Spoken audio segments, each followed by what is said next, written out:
Baik, kembali dalam fokus minggu depan, kurang dari 10 hari lagi dan pastinya kurang daripada seminggu lagi umat Islam pastinya menyambut Ramadan dan semestinya bazar Ramadan akan menjadi tumpuan utama bagi orang ramai sepanjang bulan tersebut. Kerajaan mengumumkan untuk pengeluaran wang kumpulan simpanan pekerja KWSP dengan RM10,000. Tetapi semalam ada keluar berita di sidang harian yang mana menyatakan bahawa 10 juadah popular dalam kalangan orang ramai dijangka mengalami kenaikan harga berikutan kos bahan mentah untuk menghasilkan makanan itu yang melonjak ketika ini. Dan tinjauan sini harian sebenarnya mendapati ini saya bacakanlah sikit antara juadah yang mungkin naik adalah seperti roti john, martabak, kuih talam, tepung pelita, lepat pisang, puding karamel, masakan ayam, masakan ikan, ayam golek dan pelbagai jenis air. Okey, ini kita nak cerita pasal harga, tetapi dalam masa yang sama kita nak bercakap juga berkaitan dengan peluang ketika kita berada dalam fasa endemik 1 April 2022 dan ketika itu juga pengeluaran wang kumpulan simpanan pekerja dapat dikeluarkan RM10,000 yang terakhir mungkin, tetapi dalam masa yang sama bagaimana kesinambungan ini dapat digarap oleh peniaga-peniaga dan juga usahawan-usahawan mikro ini. Bersama saya Abdul Azhari Abdul Wahid, Ketua Pegawai Eksekutif Akademi Usahawan Mikro AUM, menerusi dalam talian ketika ini. Assalamualaikum Cik Azhari.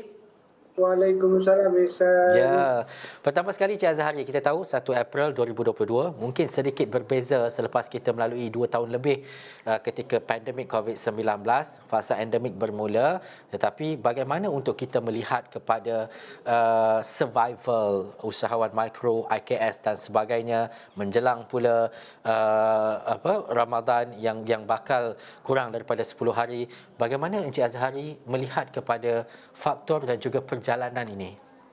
Alright, terima kasih Ihsan dan Aswani.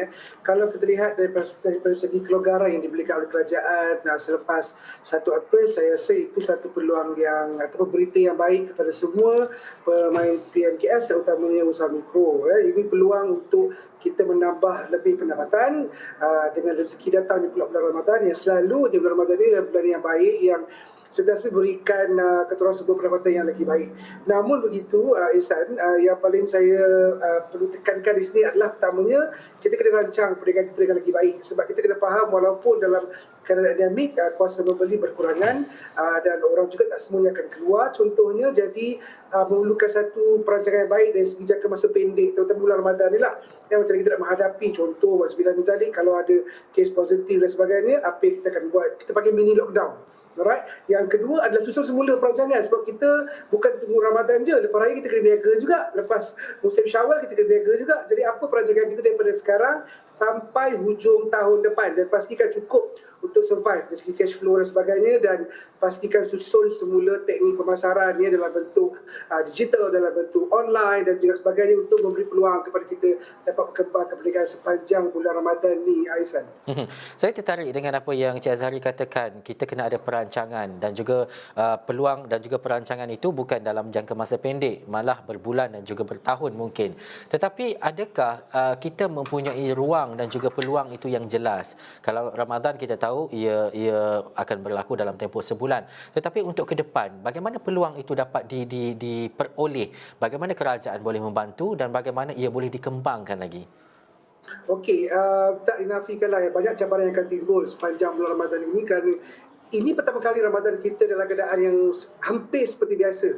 Jadi cabaran-cabaran seperti kenaikan harga barang ataupun kekurangan tenaga kerja akan muncul sepanjang Ramadan dan juga selepas Ramadan.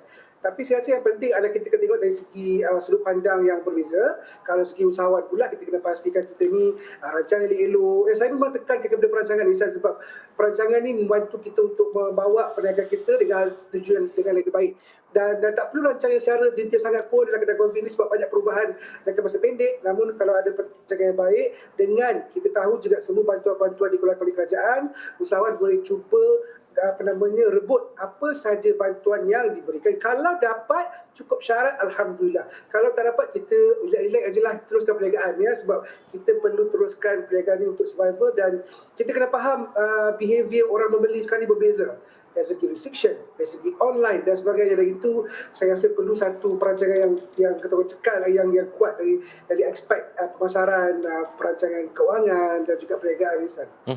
Macam Cik Azhari kata, kalau tak dapat pun relax sudahlah macam tu kan. Dan Cik Azhari, satu perkara yang menarik apabila sempadan dibuka, banyak event ataupun acara-acara dapat dilakukan, terutamanya apabila ia melibatkan usahawan kecil dan sederhana, bagaimana usahawan ini dapat berkumpul semula untuk satu karnival ataupun festival yang cukup besar diadakan. Tetapi dalam fasa endemik mungkin ada keraguan dalam kalangan masyarakat untuk keluar membeli dan sebagainya, ataupun bagaimana untuk mengatasi isu-isu seperti ini, terutamanya dalam kita merancangkan ekonomi. Dalam masa yang sama, keseimbangan berkaitan dengan kesihatan itu juga perlu dilakukan ataupun perlu diambil perhatian. Okey, tak dinafikan bila kita dapat kelonggaran daripada pihak kerajaan di atas status endemik ni, tapi kena balik ini adalah kelonggaran, bukan kebebasan. Kelonggaran dengan kebebasan ada perkara yang berbeza. Namun bila ada event, contohnya datang Ramadan, nanti ada bazar Ramadan, bazar hari raya, sale dan sebagainya. Kemudian mungkin lepas Ramadan ada majlis masa raya, nanti majlis open house. Dalam Ramadan pun ada majlis berbuka puasa, dan ini sebenarnya kalau kita perasan, dia memberi kesan rantaian yang baik kepada semua rantaian agihan ekonomi.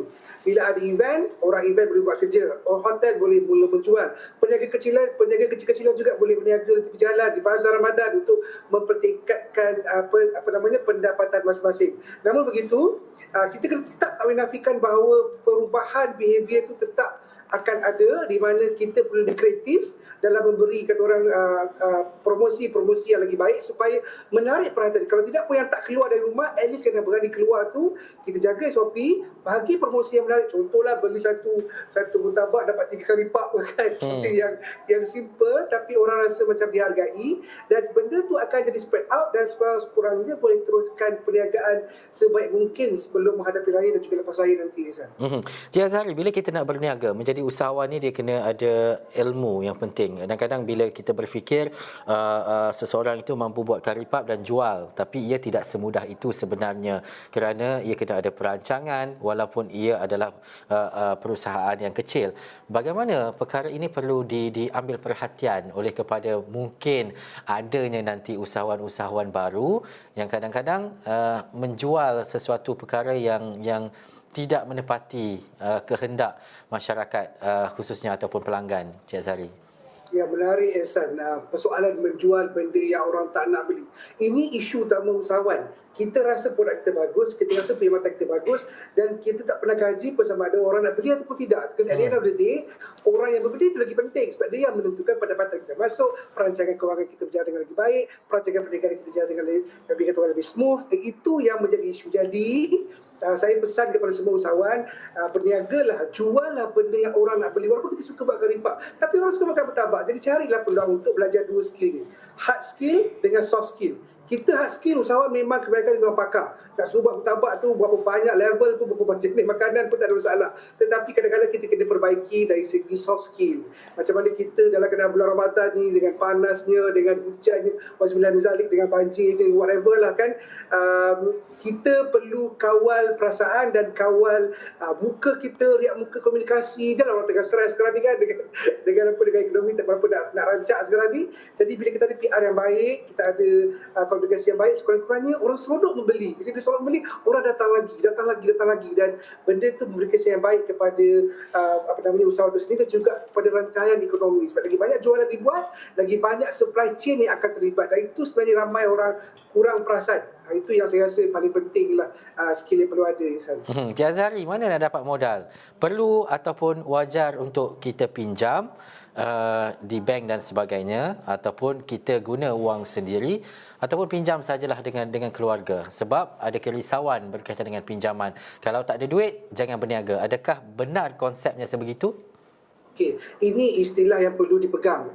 berpijak di bumi yang nyata ikut kemampuan kita. Kalau kita rasa kita mampu buat sesuatu yang kecil, tak perlukan bantuan pinjaman keluarga ke, pinjaman bank ke, pinjaman agensi kerajaan ke, kita mula dengan benda yang mudah dulu. Sebab kalau kita yang mudah ni tak mulakan lagi, dan kita dah berhutang lagi, banyak pengalaman saya berhutang dalam perniagaan ni memang hanya Allah saja yang tahu. Okey. Jadi bila kita mula dengan benda yang mudah, yang simple, yang kita mampu buat, saya rasa itu boleh mengurangkan beban dalam perlu mengambil hutang perniagaan daripada mana-mana pihak yang berkaitan. Jadi itu yang pentingnya perancangan keuangan Ihsan. Bila kita ada perancangan keuangan yang baik, kita tahu dah kita perlu ke ambil hutang ni ambil loan ni, tak perlu ke. Jadi itu yang menjadikan kita lebih, kata orang lebih yakin, mula dengan benda yang kecil, berniaga susah-susah dulu, kemudian kita move on ke level yang lebih tinggi. Cik Azhari, yang terakhir sekali, mungkin dalam tempoh 1 minit, apa Cik Azhari boleh katakan, terutamanya dalam tempoh beberapa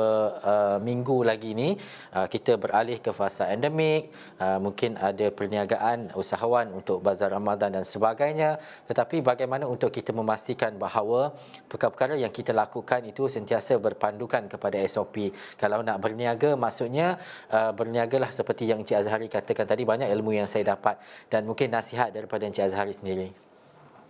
Utamanya ketika masih jaga SOP, sebab walaupun dalam endemik dia masih lagi berlega sana sini. Jadi itu yang pertama, kena jaga SOP. Yang kedua, jadi lebih kreatif untuk menarik perhatian pelanggan yang tak keluar rumah. Pelanggan yang memang akan takut keluar rumah, akan berkurangan. Meja dah berkurang. Restoran tak penuh macam dulu. Dulu ada 10 meja, sekarang mungkin 5 ataupun 6 meja.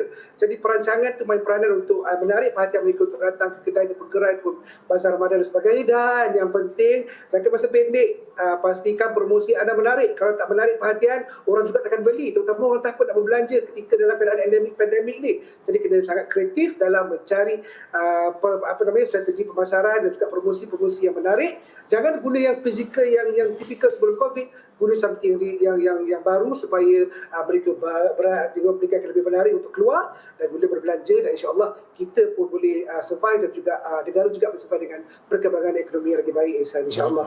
Selamat berpuasa semua. Ya. Seronok saya bersama dengan dan juga berdiskusi dengan Cik Azhari ini. Banyak ilmu dan juga pendapat yang mungkin kita boleh manfaatkan, terutamanya dalam kita berada dalam fasa endemik 1 April 2022 ini, dan juga kita menjelang Ramadan. Terima kasih Encik Abdul Azhari Abdul Wahid yang merupakan Ketua Pegawai Eksekutif Akademi Usahawan Mikro AUM, dan pastinya kita akan bersama lagi sebab banyak lagi topik-topik nanti yang mungkin kita akan bersama-sama dengan Encik Azhari. Baik, itu saja waktu yang kita ada dalam Fokus minggu depan. Terima kasih kepada anda yang menonton. Saya Sanahya dari World Trade Center Kuala Lumpur. Assalamualaikum dan jumpa lagi.